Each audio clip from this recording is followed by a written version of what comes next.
اسلام آباد میں long march سے نمٹنے کے لیے غیر معمولی انتظامات کر لیے گئے ہیں۔ سنگجانی ٹول پلازا پر بڑی تعداد میں کنٹینرز رکھ دیے گئے ہیں۔ اسلام آباد ایئرپورٹ کے اطراف بھی سڑکیں بند ہیں۔ تازہ ترین صورتحال جانیں گے ریڈ زون کے انٹری پوائنٹ پر موجود ہمارے نمائندے ہیں کفایت علی شاہ۔ جی کفایت، آگاہ کیجیے۔ پاکستان تحریک انصاف کا اسلام آباد کی طرف لانگ مارچ جو ہے وہ اس سلسلے میں جو تیاریاں جو ہیں خاص طور پہ سیکیورٹی کے حوالے سے اسلام آباد میں انتظامات کیے گئے ہیں۔ جو انٹری اور ایگزٹ پوائنٹس ہیں اسلام آباد کے، وہاں پر جو ہے وہ نہ صرف رکاوٹیں کھڑی کرنے کے حوالے سے پلاننگ کی گئی ہے، جبکہ اس سلسلے میں جو کنٹینرز ہیں مختلف شاہراہوں پر رکھ دیے گئے ہیں ابھی سے، بلکہ آج سے ایک ہفتہ پہلے ہی کنٹینر رکھنا شروع کر دیے گئے تھے۔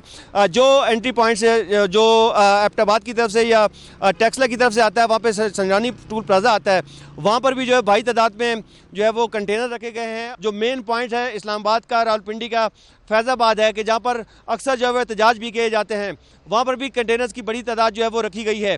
جبکہ خاص طور پہ جو انتظامات کیے گئے ہیں وہ اسلام آباد کے ریڈ زون میں داخلے سے روکنے کے لیے جو مختلف مقامات ہیں جو ریڈ زون کے، وہاں پر جو ہے وہ کنٹینرز رکھ دیے گئے ہیں۔ سخت سیکورٹی کے انتظامات کیے جا رہے ہیں تاکہ اس کو جو ہے وہ پروٹیکٹ کیا جا سکے۔ جی ٹھیک ہے، بہت شکریہ آپ کا۔ تحریک انصاف کے اپنے لوگ کہہ رہے ہیں کہ لانگ مارچ خونی ہوگا۔ انہوں نے آج تک امن کی کوئی بات نہیں کی۔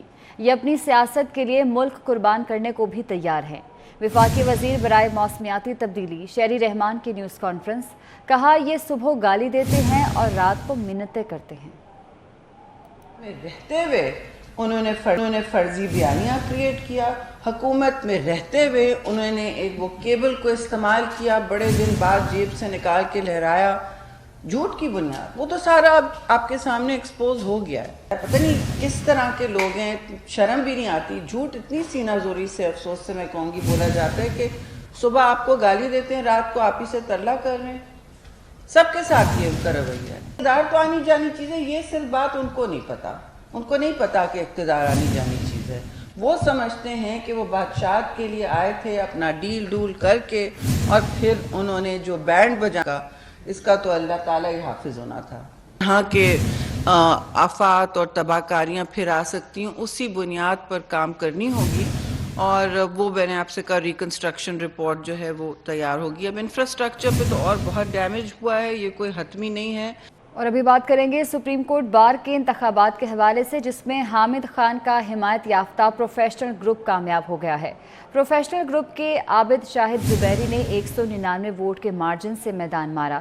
غیر حتمی کے نتائج کے مطابق حامد خان گروپ کے عابد شاہد زبیری کو 1347 ووٹ ملے ہیں۔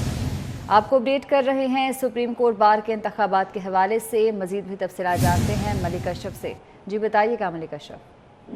جی بالکل، سپریم کورٹ بار ایسوسی ایشن کے سالانہ انتخابات میں آسما جہانگیر گروپ اور حامد خان گروپ کے درمیان مقابلہ ہوا، جس میں پروفیشنل گروپ کے جو حامد خان ہیں اس کے حمایت یافتہ جو صدارتی امیدوار ہیں عابد شاہد زبیری، وہ کامیاب قرار پائے ہیں، جبکہ ان کے مدِ مقابل خالد جوید جو ہیں وہ دوسرے نمبر پہ رہے۔ اس طرح سپریم کورٹ بار کے جو سیکرٹری کے امیدوار ہیں وہ بھی پروفیشنل گروپ کے حمایت یافتہ مقتدر اختر شبیر جو ہیں وہ کامیاب قرار پائے ہیں، اور اسی طرح جو اس انتخابات میں آسما جہانگیر گروپ کے صرف ایک ہی امیدوار جو کہ ممبر ایگزیکٹو کمیٹی کے تھے، محمد محسن ورک، وہ کامیاب قرار پائے ہیں۔